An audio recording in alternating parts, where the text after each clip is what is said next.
तो आइए देखते हैं प्रश्नावली 2.2 क्लास 9th का मैथ। उसमें प्रश्न क्रमांक पहला क्या बोलता है कि ये बहुपद है और इनके रिस्पेक्ट में मान निकालना है आपको। ये अकेला बहुपद होगा, x बराबर 0 रखने पर क्या वैल्यू आनी चाहिए। दूसरा क्वेश्चन, x बराबर -1 रखने पर क्या वैल्यू आना चाहिए। क्वेश्चन तीसरा, x बराबर 2 रखने पर क्या वैल्यू आना चाहिए। अब ये पूरा क्या है, बहुपद। अब बहुपद को इंग्लिश में क्या कहते हैं, पॉलिनोमियल। क्या कहते हैं, पॉलिनोमियल। तो ये पूरे वेरिएबल क्या दिए, x दिए हैं। तो px बराबर क्या है, 5x माइनस 4x का वर्ग प्लस में 3। अब यहाँ पर p x की वैल्यू, ये नंबर 1 क्वेश्चन सोल्व कर रहे हैं। अभी हम क्या कर रहे हैं, नंबर 1 क्वेश्चन। x बराबर क्या रखना है, 0। x की वैल्यू 0 आ गई। तो जहां जहां x नजर आ रहा है वहां पर आप क्या रखोगे, 0 रखोगे। क्या रखोगे, 0। तो 5 इंटू में 0 माइनस 4 इंटू में x की वैल्यू 0 है तो 0 का क्या हो गया, स्क्वायर प्लस में 3। तो देखिएगा आप 5 का इंटू 0 में होगा तो 0 ही आएगा माइनस। अब यहाँ पर 0 की पावर कुछ भी हो 0 ही आएगा, और 0 का इंटू किसी भी संख्या में करेंगे तो भी क्या आएगा, 0 आएगा। प्लस में कितना आएगा, 3। तो यहाँ पर 0 की वैल्यू इस क्वेश्चन के रिस्पेक्ट में, यहाँ पर माइनस प्लस कोई नहीं दिक्कत है, बच क्या रहा है, 3। तो इसका आंसर क्या आ गया, 3। कितना आ गया, 3। क्वेश्चन नंबर पहला। अब क्वेश्चन नंबर दूसरे को सोल्व कर रहे हैं। p की वैल्यू आप कितनी रखनी है, x की जगह पर क्या रखना है, -1 रखना है। क्या रखना है, माइनस। अर्थात जहां पर भी x नजर आ रहा है वहां पर क्या करोगे आप, -1 रखोगे। अब यहां पर x की वैल्यू क्या रख दी मैंने, -1। अब -4 -1 का क्या रख दिया, स्क्वायर, और प्लस में क्या रख दिए, 3। तो देखिएगा 5 का इंटू -1 में होगा तो क्या आएगा, माइनस के 5 आ जाएंगे, माइनस। अब देखो आप माइनस का वर्ग करेंगे तो प्लस हो जाएगा, और 1 का वर्ग करोगे तो 1 ही आएगा, और 1 का इंटू 4 में करोगे तो कितना आएगा, 4। साइन माइनस का ही रहेगा। प्लस में कितना आएगा, 3। अब देखिए माइनस माइनस क्या होता है, माइनस माइनस प्लस होता है। तो -5 और -4 कितने हो गए, -9, और -9 में से प्लस का 3 जाएगा तो क्या आएगा, -6, और ये आपका राइट आंसर हो जाएगा। अब क्वेश्चन नंबर तीसरा, क्वेश्चन नंबर तीसरे को देख लेते हैं। p, अब x की वैल्यू क्या रखनी है, 2 रखनी है। क्या रखनी है, 2 रखनी है। तो देखिएगा यहां पर लिखा मैंने 5 इंटू में x की वैल्यू 2 रखनी थी, 2 आ गया, -4, और यहां पर x की वैल्यू क्या रखनी थी, 2, और 2 का वर्ग, और प्लस के कितने आ गए, 3। 5 का गुणा 2 में किया, कितने आ गए, 10 आ गए। कितने आ गए, 10। 2 का वर्ग कितना होता है, 4, और 4 का गुणा 4 में करेंगे तो कितने जाएंगे, 16, और प्लस के कितने जाएंगे, 3। अब देखिएगा 10 3 कितने हो गए, 13, और -16 में से 13 जाएगा तो कितना बचेगा, -3 बचेगा। कितना बचेगा, -3। और ये आपके तीनों क्वेश्चन के राइट आंसर हो जाएंगे। तो पहले का जो आंसर आया वो 3 आया, दूसरे का आंसर आया -6 आया, और तीसरे का आंसर आया -3। तो ऐसे क्वेश्चनों को इस प्रकार सोल्व करना है। x की जगह पर क्या रखना है वो आपको देखना होगा। बहुत ध्यानपूर्वक आपको इन क्वेश्चनों को सोल्व करना है, और ऐसे अगर इससे संबंधित कोई क्वेश्चन आते हैं तो आपका गलत नहीं होना चाहिए। चलिए सेकंड नंबर के क्वेश्चन को देखते हैं। अब देखते हैं पहला क्वेश्चन और ये दूसरा क्वेश्चन, इसमें क्या सिमिलरिटी है। अब देखिएगा पहले क्वेश्चन में दिया था आपको बहुपद, और पहले क्वेश्चन x बराबर 0, x बराबर 1 और x बराबर -1 -2 कुछ भी दिया था, लेकिन इनकी वैल्यू आपको निकालनी थी। लेकिन इसमें p0 p1 p2 पे वैल्यू निकालनी है। और पॉलिनोमियल के लिए पहला क्वेश्चन ये है, दूसरा क्वेश्चन ये है, तीसरा क्वेश्चन ये है, और चौथा क्वेश्चन ये। अर्थात पहले क्वेश्चन में पॉलिनोमियल देके रखा था, 0 के रिस्पेक्ट में, 1 के रिस्पेक्ट में, 2 के रिस्पेक्ट में वैल्यू निकालनी थी। लेकिन इस क्वेश्चन में क्या है, 0 1 2 आपको दिया है, और पॉलिनोमियल आपको यहाँ पर दिया है 0 के रिस्पेक्ट में, 1 के रिस्पेक्ट में, 2 के रिस्पेक्ट में, प्रत्येक के रिस्पेक्ट में आपको आंसर बताना है। तो देखिएगा यहां पर देख रहे हैं हम, यहाँ पी वाई अर्थात यहाँ वाई है तो वाई की वैल्यू क्या मानना पड़ेगा 0, वाई की वैल्यू क्या मानना पड़ेगा 1, वाई की वैल्यू क्या मानना पड़ेगा 2। तो यहाँ पर देखिएगा पी, अब वाई यहाँ पर वाई है और वाई की वैल्यू क्या मानेंगे 0। अब इसका मतलब ये जहाँ पर वाई होगा वहाँ पर क्या रखेंगे 0 रखेंगे। तो यहाँ पर वाई का वर्ग माइनस 0 मतलब वाई का वर्ग मतलब कि 0 का वर्ग, वाई मतलब कि 0 प्लस में 1। तो आप देखिएगा कि 0 का वर्ग 0 ही होता है और माइनस में 0 और प्लस में 1। तो आप मुझे बताइए प्लस माइनस की 0 प्लस की 0 कोई मतलब नहीं है, यानी कि यहाँ पर क्या आ गया 1 आ गया। इसका मतलब यहाँ पर आंसर क्या आ गया 0 के रिस्पेक्ट में 1। अब देखिएगा आप दूसरा, अब क्या 1 के रिस्पेक्ट में चलेंगे तो P1, अब y बराबर क्या रखना है 1। तो यहाँ पर y की वैल्यू 1 यानी कि y वर्ग 1 का वर्ग माइनस y की वैल्यू 1 तो ये 1 आ गई और प्लस में 1। तो देखिएगा 1 का वर्ग 1 ही होगा, -1 और +1, -1 + 1 में क्या हो जाएगा कट जाएगा यानी कि 0 हो जाएगा। क्या हो जाएगा 0। तो इसकी भी वैल्यू क्या आ गई 1। अब यहाँ पर p की वैल्यू अब क्या रखनी है 2 रखनी है। क्या रखनी है 2 रखनी है। तो यहाँ पर p की वैल्यू 2 रखनी है आपको। अब देखिएगा y का वर्ग इसका मतलब 2 का वर्ग माइनस y मतलब कि 2 और प्लस में 1। तो 2 का वर्ग कितना होता है 4 -1 प्लस में 1। तो आप देखिएगा 4 में से 2 गया तो कितना बचा 2 और 2 में 1 जोड़ दिया कितने हो गए 3। यानी कि ये हमने इस बहुपद के रिस्पेक्ट में 0 के रिस्पेक्ट में आंसर 1 आया, 1 के रिस्पेक्ट में भी 1 आया और 2 के रिस्पेक्ट में भी 3 आया। तो आइए अब बात कर लेते हैं आगे, अगले बहुपद के रिस्पेक्ट में बात करते हैं। यहाँ t की वैल्यू क्या रखनी है 0 1 2। तो यहाँ पर t की वैल्यू क्या रखना है इस बार 0। तो जहाँ t दिखेगी वहाँ क्या रखना है 0।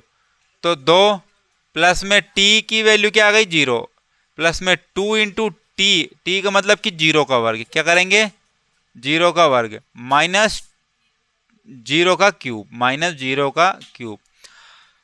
देखिएगा एक बात मैं आपको बता दूं कि 0 की घात कुछ भी हो 0 ही आना है, और 0 किसी भी संख्या का इनटू में होगा गुणा में होगा तो वो पूरी वैल्यू क्या हो जाती है 0। तो देखिएगा 2, अब 0 को प्लस में लिखे या नहीं लिखे कोई मतलब नहीं है। अब मुझे बताइए 0 का वर्ग क्या होता है 0 और 0 का इंटू 2 में होगा तो भी कोई मतलब नहीं होगा। और यहाँ पर 0 की कुछ भी क्यूब होगी या फिर फोर्थ क्या है यहाँ पर पावर फोर्थ फिफ्थ कुछ भी आ जाए 0 ही होगा। तो इसका आंसर क्या आ गया 2। अब यहाँ पर क्या लिखेंगे इस बार 1 लिखेंगे। क्या लिखेंगे 1। तो t की वैल्यू अब क्या रखनी है 1।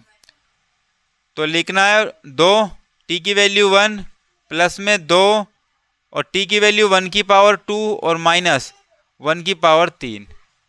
क्या आएगा माइनस, यहाँ पर माइनस आएगा। देखिएगा 2 लिखा प्लस में 1 लिखा, 1 की पावर 2 है और 1 की पावर 2 1 ही होता है, 1 में कुछ भी पावर लग जाएगी तो क्या आएगा 1 ही आएगा, और 1 का गुणा 2 में करेंगे 2 ही आएगा, और माइनस 1 का क्यूब है विषम घात है तो क्या आएगा माइनस ही आएगा। तो देखिएगा अब 2 और 2 4, 4 और 1 5, 5 में से 1 गया तो कितना बचा 4। तो इसका आंसर क्या आ गया 4। अब p की वैल्यू यहाँ पर t की वैल्यू इस बार क्या रखनी है 2। क्या रखनी है 2 यानी कि p 2।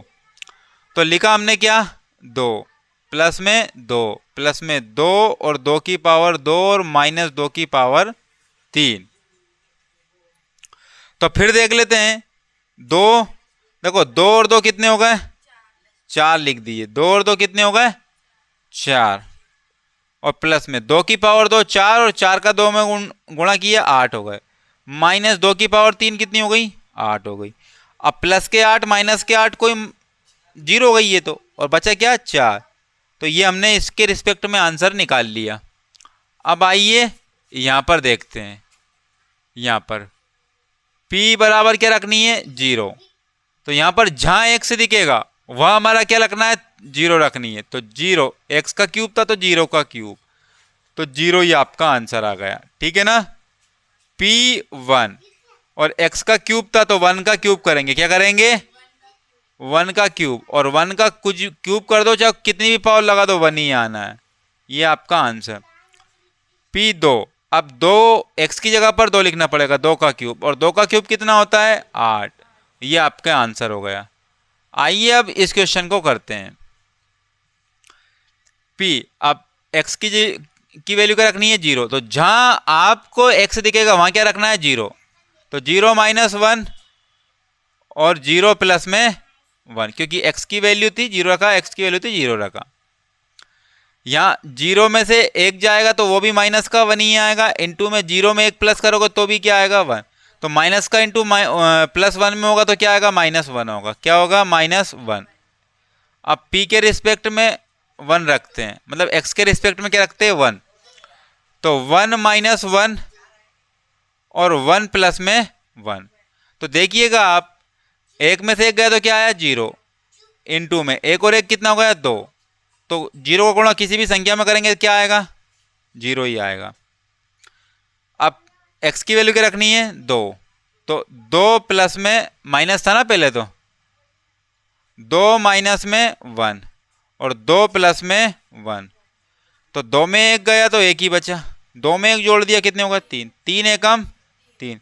तो ये आपके आंसर, इतने सारे आपके आंसर, ये 1 2 3, एक क्वेश्चन नंबर 1 के रिस्पेक्ट में ये 3 आंसर, 2 के रिस्पेक्ट में ये सॉल्यूशन, 3 के रिस्पेक्ट में ये सॉल्यूशन, 4 के रिस्पेक्ट में ये सॉल्यूशन। तो क्वेश्चन नंबर 2 आपका कंप्लीट हो चुका है। अब देखिए, अब ये तीसरा क्वेश्चन है। क्वेश्चन क्या बोल रहा है कि सत्यापित कीजिए कि दिखाए गए मान निम्नलिखित स्थितियों में संगत बहुपद के शून्य के। अब संगत क्या होता है, तो मैंने आपको 3 कैटेगरी बताई थी। संगत क्या होता है, जिसके हल होते हैं वो संगत होता है, और जिसके हल नहीं होते वो संगत नहीं होता है। इसका मतलब संगत है, संगत है। तो आप देखिएगा प्रतिच्छेदी रेखा, प्रतिच्छेदी रेखा, तो प्रतिच्छेदी रेखा का क्या हल होता है, एक हल होता है। क्या हल होता है, एक, या फिर अद्वितीय होता है, वो क्या होता है अद्वितीय। और एक के होते हैं भैया वो संपाती होती है, रेखाएं कैसी होती है संपाती, और उसके कितने हल होते हैं अनेक हल होते हैं। क्या होते हैं अनेक हल। तो ये 2 स्थितियों में, अब ये अनेक हल है, हल बिल्कुल निकल गए, एक हल है मतलब हल निकला। तो जब हल निकल आता है वो कहलाता है संगत। क्या कहलाता है, एक होता है समांतर, क्या होता है समांतर, जिसका कोई हल नहीं होता है, कोई हल नहीं होता है। जब कोई हल नहीं होता तो वो कहलाता है असंगत। क्या कहलाता है, तो हमें संगत की वैल्यू बताना है। अब देखिएगा, ये संगत जानने के 2 तरीके हैं, संगत जानने के 2 तरीके हैं। अब 2 तरीके कौन कौन से हैं मैं आपको बता दूं। या तो x की वैल्यू 1 माइनस 3 मतलब -1/3 रखने पर क्या जाना चाहिए 0 आ जाना चाहिए। क्या जाना चाहिए 0 आ जाना।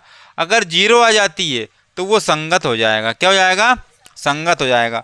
अगर 0 नहीं होती है, 0 नहीं होती है तो वो संगत नहीं होगा, अर्थात वो क्या होगा असंगत होगा। तो हमें हाँ और ना में बताना है। क्या बताना है हाँ और ना में। अगर 0 आती है तो वो क्या होगा संगत है। तो जिस 0 अगर आ गई तो वो क्या हो जाएगा संगत हो जाएगा। तो हम बोल देंगे अगर 0 आती है तो सही है, अर्थात हाँ संगत है। और 0 नहीं आती तो क्या लिख देंगे नहीं। हमें हाँ और ना में बताना है, हाँ और ना में।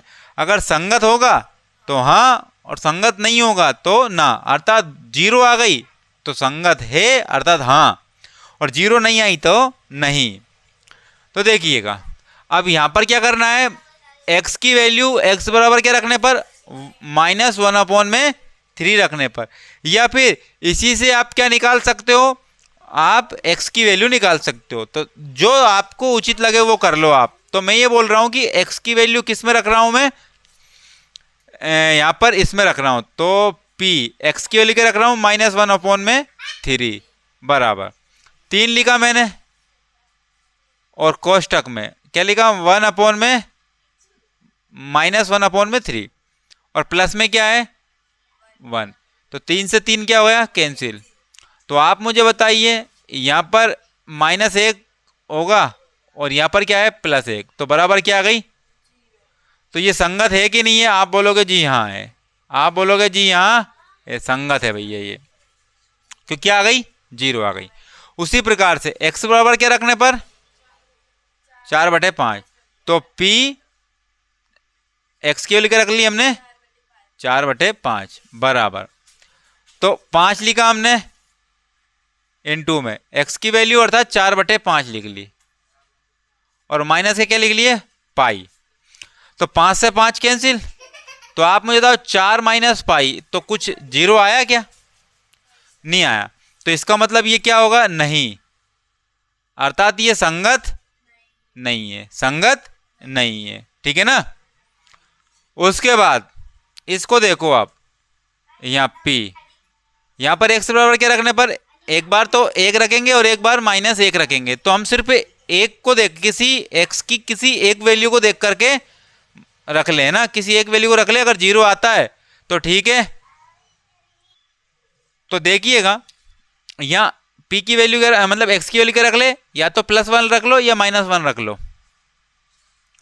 अब यहाँ पर x का वर्ग यानी कि 1 का वर्ग -1, तो आप देखिए 1 का वर्ग क्या होता है, 1 ही होता है, -1 बराबर क्या आ गई 0। तो आप बोलोगे जी हाँ है, क्या है ये संगत है, क्या है संगत है। तो ये क्वेश्चन किस में आ जाएंगे, सत्य और असत्य में आ सकते हैं। तो आगे देखिएगा, यहाँ x बराबर क्या दिया है, यहाँ पर -1 दिया है और क्या दिया है 2 दिया है। तो मैं p पर x की वैल्यू क्या रख लूँ इस बार 2, क्या रख लूँ 2।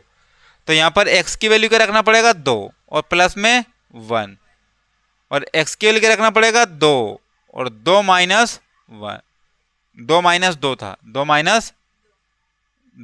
- 2 था। तो देखिएगा यहाँ पर 2 + 1 कितने होगा 3 और 2 में से 2 का क्या बचा 0। अब 0 इंटू में किसी भी संख्या के होगी तो क्या होगा 0। तो इसका मतलब ये भी क्या हो जाएगा, ये क्या है संगत है। इसका देखो x की वैल्यू क्या रखेंगे 0 और x बराबर 0 रखेंगे, यहाँ पर x यहाँ क्या रखेंगे 0 और x का वर्ग है तो मतलब 0 का वर्ग है, तो ये क्या आ गया 0।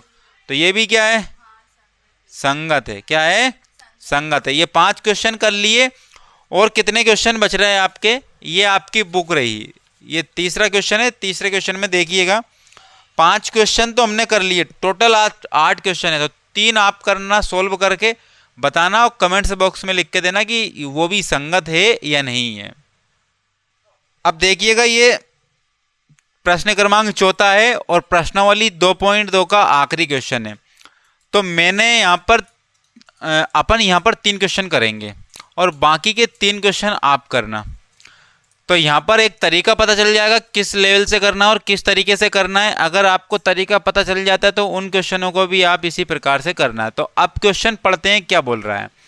निम्नलिखित स्थितियों में से प्रत्येक स्थिति में बहुपद का शून्य ज्ञात करना है। देखो पहले क्वेश्चन में बहुपद ये है ये, और प्रत्येक का क्या ज्ञात करना है, शून्य ज्ञात करना है। शून्य का मतलब ये है कि आपको x की वैल्यू ज्ञात करनी है।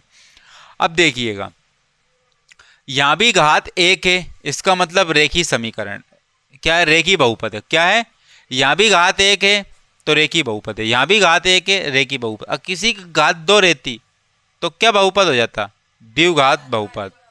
कौन सा बहुपद, देखिएगा हमें सिर्फ और सिर्फ बहुपद निकालना है। तो देखिएगा आप x प्लस में क्या दिया है 5, क्या दिया है 5। तो यहाँ पर अब देखेंगे, यहाँ पर जब ये बराबर के उधर जाएगा तो क्या हो जाएगा -5, तो एक x की वैल्यू निकल गई, ठीक है ना। हाँ बराबर में क्या रख दें 0 रख दें। अब देखिएगा बहुपद के क्या होते हैं, बहुपद के एक तरीका और होता है लेकिन सबसे इजी तरीका यही है, अर्थात शून्यक निकालने का। x - 5 बराबर में क्या रखने पर 0, और x जब बराबर के उधर जाएगी वैल्यू क्या आ जाएगी प्लस की, तो x की वैल्यू यहाँ निकल गई है। अब 2x प्लस में 5 बराबर में क्या आ गया 0, तो 2x जब बराबर की उधर जाएगी वैल्यू क्या आएगी माइनस में, तो x बराबर माइनस के 5 जब 2 गुणा में था तो बराबर के इधर गया तो क्या आ जाएगी बटे में, तो x की वैल्यू ये आ गई। तो ये ऐसे हमने x की वैल्यू निकाली। तो बचे 2 से 3 क्वेश्चन की वैल्यू भी आप इसी प्रकार से निकालना और आप कमेंट्स बॉक्स में जवाब देना कि इस क्वेश्चन का आंसर क्या होगा। तो इस क्वेश्चन का मैं क्वेश्चन आपको करने के लिए दे रहा हूं, चौथा क्वेश्चन घर पे करने के लिए दे रहा हूं। px बराबर में 3x माइनस के 2, ये पांचवा क्वेश्चन ये है px बराबर 3x। तो ये दोनों क्वेश्चनों के आप क्या निकाल के बताओगे, मुझे शून्यक निकाल के कमेंट्स बॉक्स में जवाब बताओगे कि इसका शून्यक क्या है और इसका शून्यक क्या है। मिलते हैं फिर नेक्स्ट वीडियो में।